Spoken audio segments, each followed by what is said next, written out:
On an ordinary Tuesday morning, Ethan Miller typed 3 words meant for his son at home. "I miss you." One distracted second later, the message landed in the wrong inbox. Claire Anderson's inbox. The CEO who fired people for showing up 2 minutes late. Before he could unend it, the screen flashed. Seen. His chest tightened. Then her office door opened. She crossed the floor in silence, every head turning to watch. She stopped at his desk, leaned down close enough that he could smell her perfume, and whispered just loud enough for him to hear, "Say it again." Ethan kept his head down, fingers frozen over the keyboard, his heart hammered against his ribs. Claire Anderson stood less than a foot away, still leaning toward him, her expression unreadable. The entire floor had gone silent. No one typed. No one moved. Even the hum of the air conditioning seemed louder than it should have been. He forced himself to look up. Her eyes were sharp, cold, the kind of gaze that had made grown men stammer during quarterly reviews. She wore a charcoal suit, perfectly tailored. Her dark hair pulled back in a way that made her seem even more severe. There was no warmth in her face, no hint of amusement, just that unblinking stare and the faint curve of her lips that could have meant anything. "Miss Anderson," Ethan started, but his voice came out. He cleared his throat and tried again. "That message wasn't meant for you. I'm sorry. It was an accident." She straightened, adjusting the cuff of her sleeve with deliberate slowness. Her eyes never left his. For a moment, he thought she might fire him right there in front of everyone. That was her style. Swift, public, efficient. She had let go of a senior analyst last month for missing a deadline by 30 minutes. Ethan had been with the company for 3 years, and in all that time, he had never once spoken to her directly. Now she was standing at his desk because of 3 careless words. "An accident," Claire repeated, her tone flat. She glanced at his phone, still face up on the desk, the screen dark now. Then she looked back at him. Interesting. She turned and walked back toward her office without another word. The click of her heels against the polished floor was the only sound in the room. Ethan exhaled, realizing he had been holding his breath around him. Heads began to turn back to their monitors, but he could feel the weight of their curiosity pressing down on him like a physical thing. His phone buzzed. A message from his son, Tyler. "Dad, when are you coming home?" Ethan stared at the screen, guilt twisting in his chest. Tyler was 7 years old, small for his age, with a gap between his front teeth and a habit of asking questions Ethan didn't always know how to answer. He had been staying with the neighbor, Mrs. Callahan, since 6:30 that morning. Ethan had promised him pancakes for breakfast, but there hadn't been time. There was never enough time. He typed back quickly, "Soon, buddy. Love you." Then he sat the phone face down and tried to focus on the spreadsheet in front of him. The numbers blurred together. He rubbed his eyes, then glanced toward Claire's office. The blinds were drawn. He had no idea what she was thinking, what she planned to do. Maybe nothing. Maybe she would let it go. Or maybe she was drafting an email to HR right now, citing unprofessional conduct, misuse of company communication systems, something that would stick. By lunch, the whispers had started. Ethan heard them in the break room, saw the sidelong glances as he walked past the cubicles near the West Wing.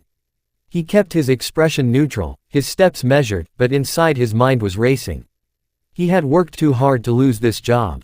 The salary wasn't spectacular, but it was stable. It covered rent, daycare, groceries, the occasional doctor's visit when Tyler got sick. Losing it would mean starting over, and he couldn't afford that. Not now. Mark Reynolds was the first to say something out loud. He leaned against the counter near the coffee machine, arms crossed, a smirk playing at the corner of his mouth. Mark was younger than Ethan by a few years. Sharp-featured, always dressed just a little too well for a mid-level position. He had joined the company 8 months ago and had been angling for a promotion ever since. "So," Mark said, his voice carrying just enough to be heard by the 3 other people in the break room. "What did you say to her?" Ethan poured his coffee without looking up. "Nothing. Come on, man. She doesn't just walk over to someone's desk like that for nothing." Mark grinned, but there was no humor in it. "You two got something going on." Ethan turned, meeting his gaze directly. "No." Mark raised his hands in mock surrender. "Hey, I'm just saying. People are curious. She's never spoken to any of us like that. Makes you wonder." Ethan didn't respond. He took his coffee and walked out, leaving Mark's laughter trailing behind him. The rest of the day passed in a haze of half-finished tasks and mounting anxiety. Every time his phone buzzed, he checked it, hoping it was just Tyler, dreading that it might be hour. By 5 o'clock, his shoulders ached from tension and his eyes burned from staring at the screen.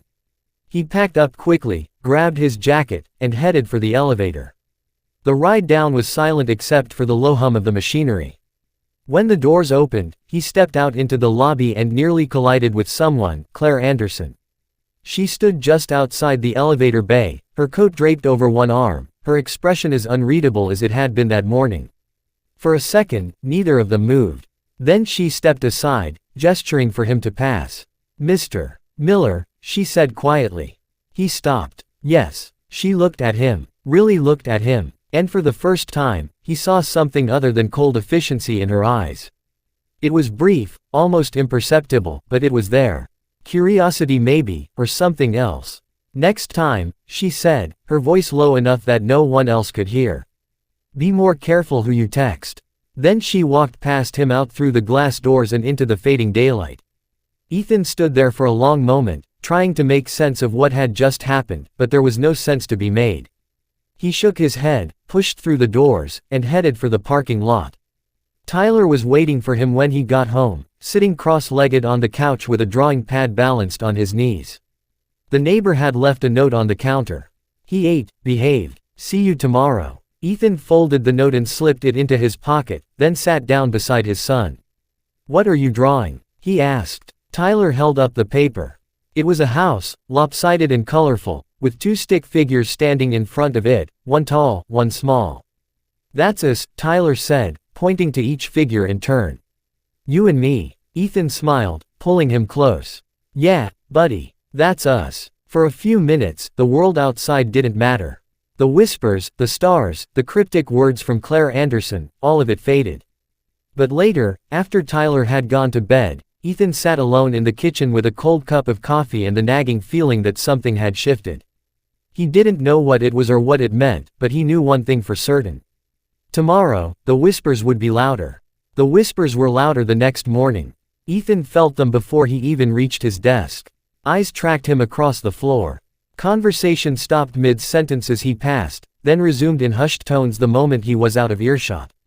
He set his bag down, logged into his computer, and tried to ignore the weight of it all. By mid-morning, the rumors had taken shape. Someone had seen Claire speak to him in the lobby. Someone else swore she had smiled at him, which was impossible because Claire Anderson didn't smile. A third person claimed they had been texting back and forth for weeks, that the message yesterday wasn't an accident at all. Ethan heard fragments of these stories as he moved through the office, each version more distorted than the last. He kept his head down and focused on his work. There was a quarterly report due by the end of the week, and he still had 2 sections to finish. The numbers were straightforward, but his mind kept drifting.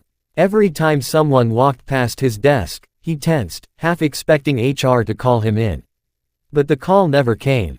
Instead, the silence grew heavier, more oppressive. At lunch, he ate alone in his car. It was easier that way.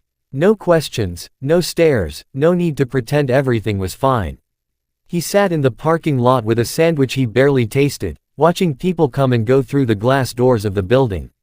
Most of them were laughing, talking, living lives that didn't hinge on a single misplaced text message. He envied them. When he returned to his desk, there was a note stuck to his monitor, handwritten, unsigned. "Careful who you get close to.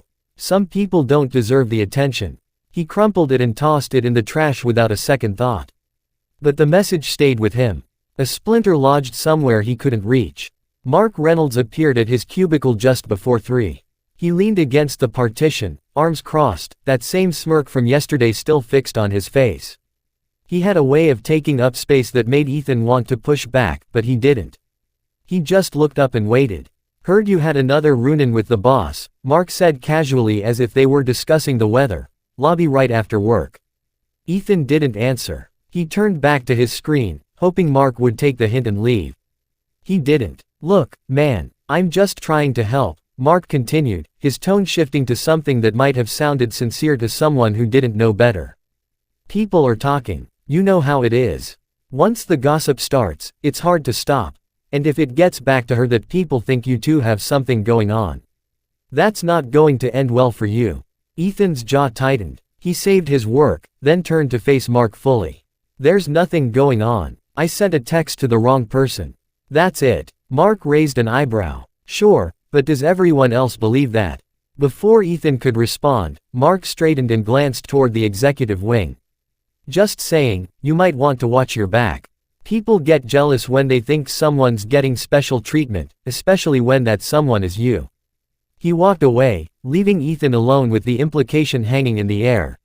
Special treatment. As if Claire Anderson would ever show favoritism to anyone, let alone him. The idea was absurd, but absurd or not, it was spreading. By the end of the day, Ethan had overheard at least 3 separate conversations speculating about his relationship with the CEO. Each one painted him as either lucky or manipulative, depending on who was talking. That evening, Tyler was quieter than usual. He sat at the kitchen table, poking at his dinner with a fork, his eyes distant. Ethan watched him for a moment, then set down his own fork and leaned forward. "What's wrong, bud?" he asked gently. Tyler shrugged, still staring at his plate. "Mrs. Callahan asked if you were okay." Ethan frowned. Why would she ask that? "I don't know. She said you seemed tired." Tyler finally looked up, his eyes wide and serious. "Are you okay, Dad?"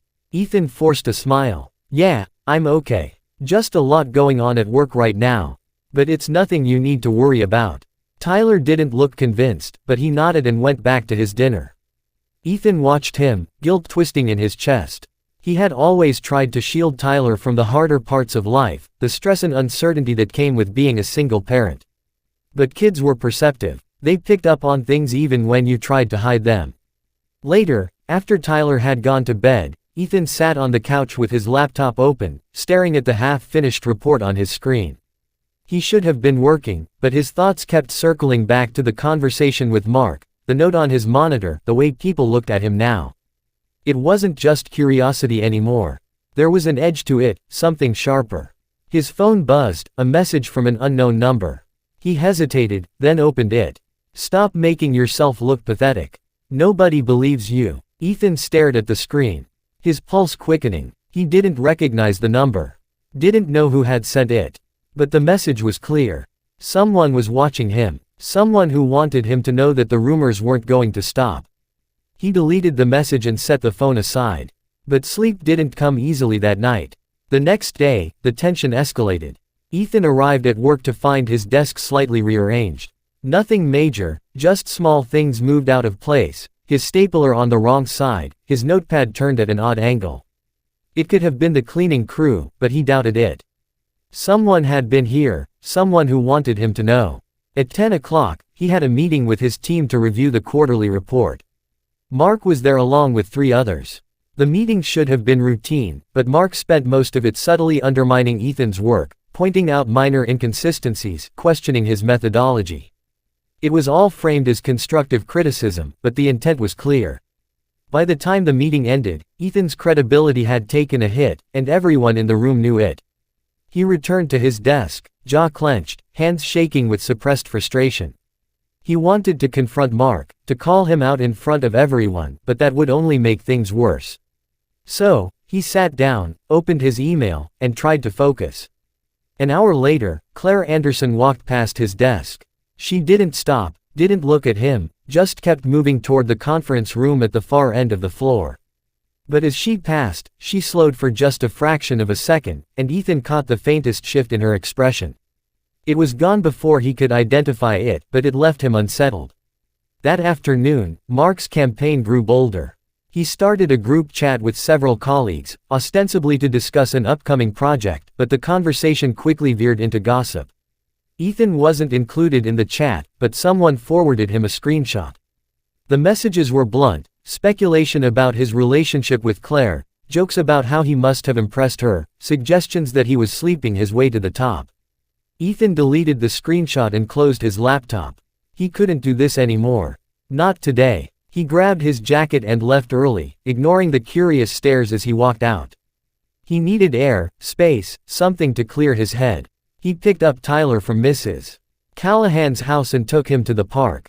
They sat on a bench near the playground, watching other kids run and shout.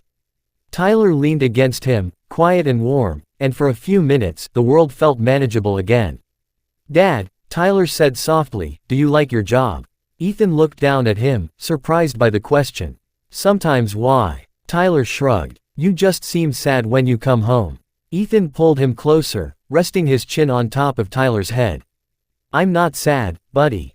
Just tired. But I'm okay. I promise." Tyler didn't say anything, but he didn't pull away either.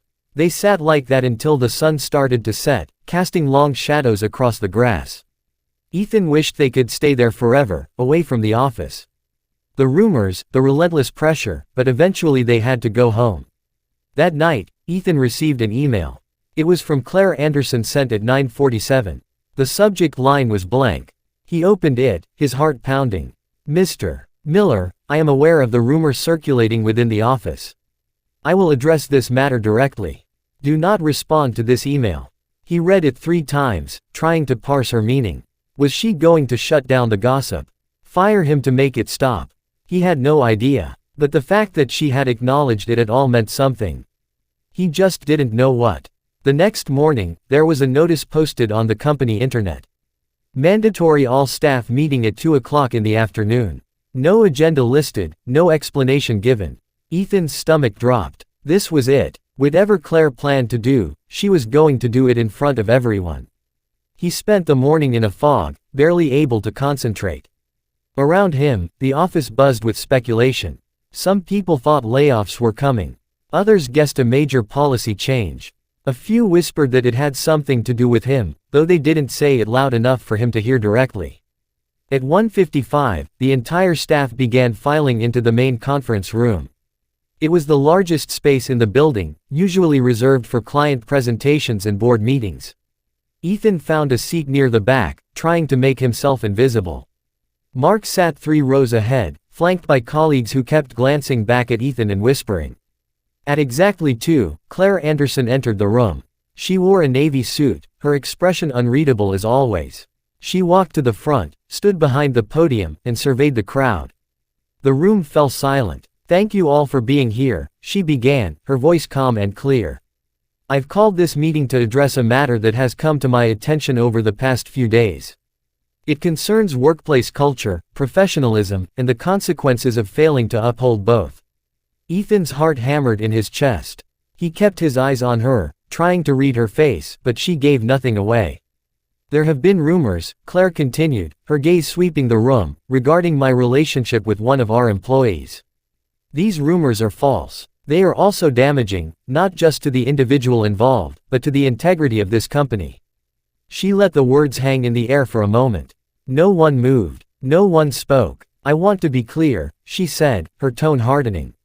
"Gossip, slander, and baseless speculation have no place here. If I discover that anyone has been deliberately spreading false information about a colleague, that person will be terminated immediately. No warnings, no second chances." Mark shifted in his seat. His smirk finally wiped away. Around the room, people exchanged nervous glances.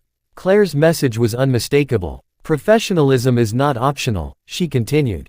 "Respect is not negotiable. If you cannot adhere to these standards, you do not belong here." She stepped back from the podium, signaling the end of the meeting. For a moment, no one moved. Then slowly, people began to stand and file out. Ethan stayed in his seat, waiting for the crowd to thin.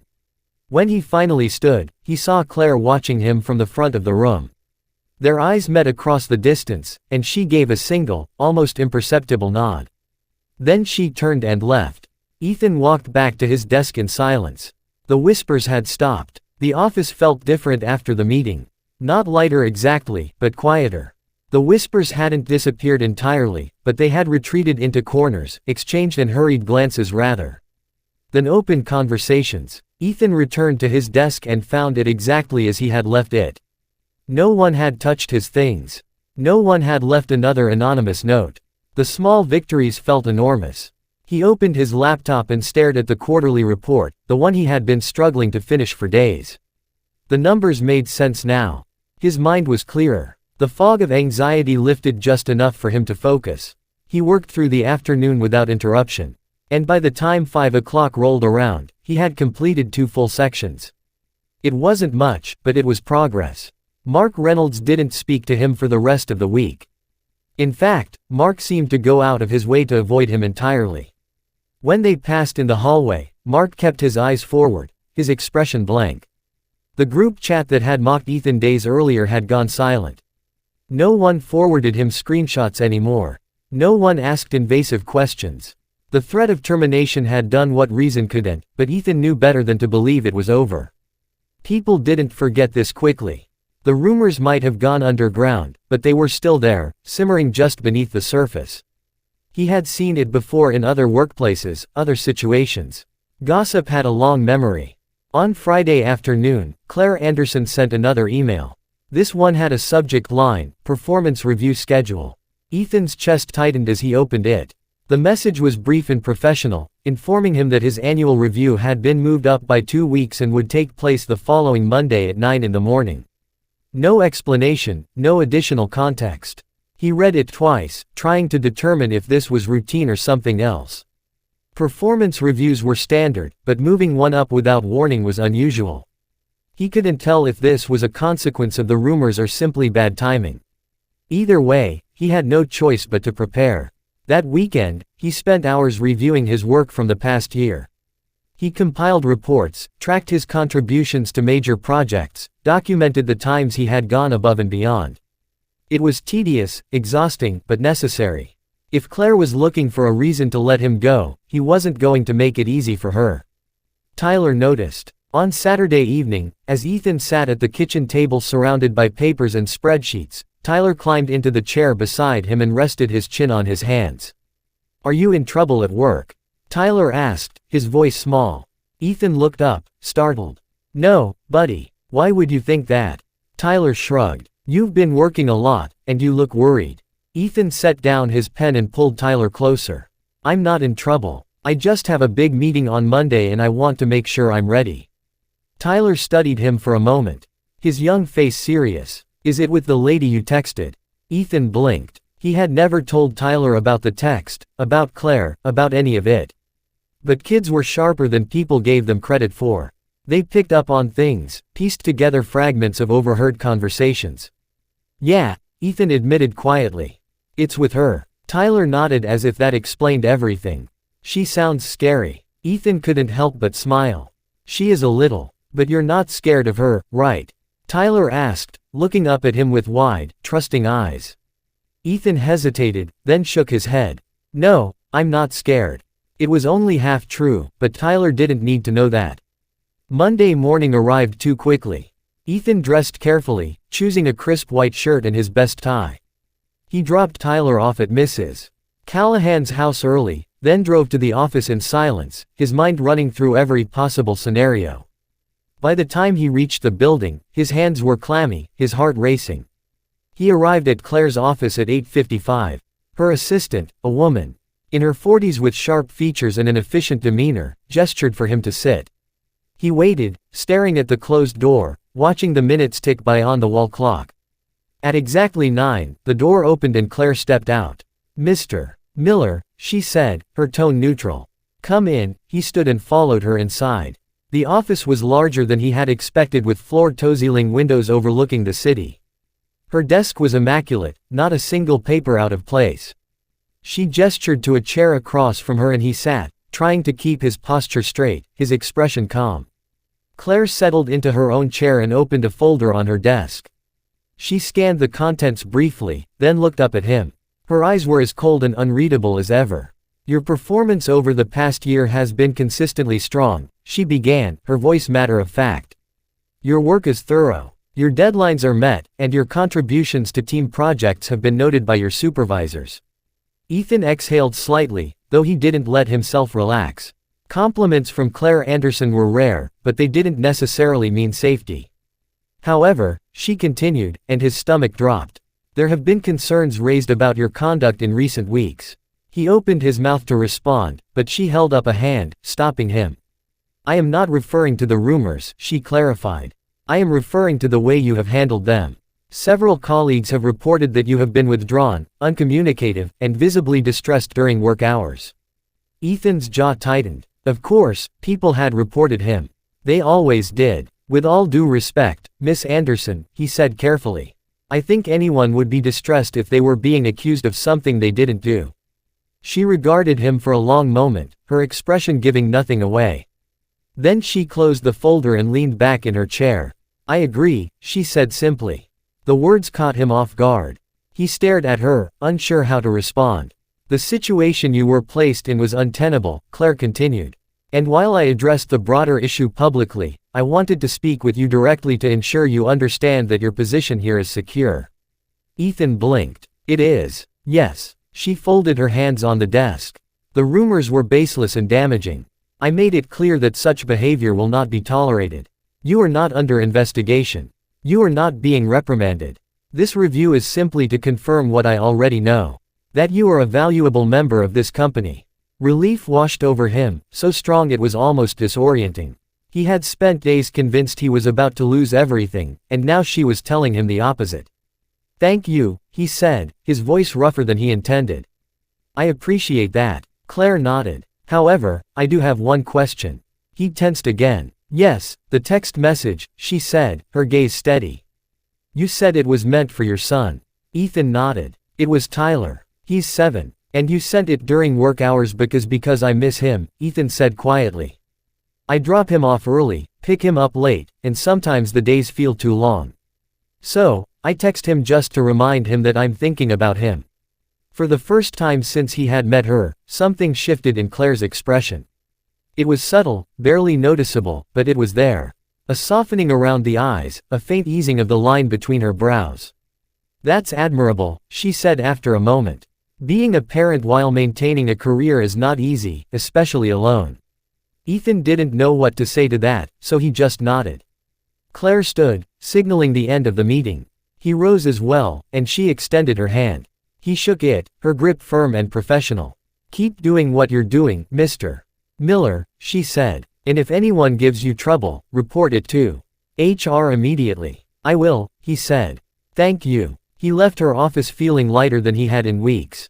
The weight that had been pressing down on him since that first misplaced text had finally lifted. He returned to his desk, logged into his computer, and got back to work. Over the next few days, the office slowly returned to normal. People stopped staring at him. Conversations resumed their usual rhythms. Mark Reynolds remained distant, but that was fine with Ethan. He didn't need Mark's approval or his friendship. He just needed to do his job and go home to his son. On Wednesday afternoon, as he was packing up to leave, he noticed Claire walking across the floor toward the elevators. She didn't look his way, didn't acknowledge him at all, but as she passed, she slowed just slightly, the same way she had once before. This time though, there was no tension in it, just a brief, almost imperceptible acknowledgement. Ethan allowed himself a small smile. That evening, he picked up Tyler and took him out for dinner. They went to a diner Tyler loved, the kind of place with red vinyl booths and oversized milkshakes. Tyler ordered a cheeseburger and fries, and Ethan watched him eat, feeling a contentment he hadn't felt in a long time. Dad, Tyler said between bites. Are you happy now? Ethan considered the question. Was he happy? Not entirely, but he was closer than he had been a week ago. Yeah, buddy, he said. I think I am. Tyler grinned, ketchup smeared on his cheek, and went back to his burger. Ethan reached across the table and ruffled his hair, then leaned back in the booth and let himself relax. The next morning, Ethan arrived at work to find a small note on his desk. Not anonymous this time. It was signed by Claire Anderson. The message was brief. Your quarterly report was excellent. Well done. He folded the note and slipped it into his drawer, then turned to his computer and started the day. Around him, the office hummed with its usual energy. People talked, laughed, worked. No one was watching him anymore. No one was whispering. Mark Reynolds walked past his cubicle without a glance. Ethan didn't acknowledge him either. There was no point. Some battles weren't worth fighting, and some people weren't worth the effort. At lunch, Ethan sat in his car again, but this time it wasn't to hide. It was just easier, quieter. He ate his sandwich, checked his phone, and found a message from Tyler. Love you, Dad. Ethan smiled and typed back. Love you, too, buddy. See you soon. He set the phone aside and looked out at the parking lot, at the people coming and going, at the world that kept moving regardless of his struggles. He had survived, his job was intact, his reputation restored, and his son was safe and happy. That was enough. When he returned to his desk, there was another email from Claire. This one was part of a company-wide announcement about a new initiative focused on workplace culture and respect. She had followed through on her promise. The policies were changing, the standards were being enforced. And the message was clear. Gossip and slander would not be tolerated. Ethan read the email twice, then closed it and went back to work. He had deadlines to meet, projects to finish, a life to live. The text message that had nearly cost him everything was now just a footnote, a moment of chaos that had resolved itself through honesty and principle. That evening, after Tyler had gone to bed, Ethan sat on the couch with a cup of coffee and thought about everything that had happened. The fear, the rumors, the uncertainty, but also the resilience, the refusal to let one mistake define him. The quiet strength of simply showing up day after day and doing the work. He pulled out his phone and looked at the last message he had sent to Claire. The one that had started it all. "I miss you." 3 simple words meant for his son. That had somehow led him here. He didn't regret them. Not anymore. Because in the end, the message had been true. He did miss Tyler every moment they were apart. And that wasn't something to be ashamed of. It was something to be proud of. Ethan set the phone aside, finished his coffee, and went to bed. Tomorrow would be another day, another chance to prove himself, another opportunity to be the father and the professional he wanted to be. And for the first time in weeks, he was ready for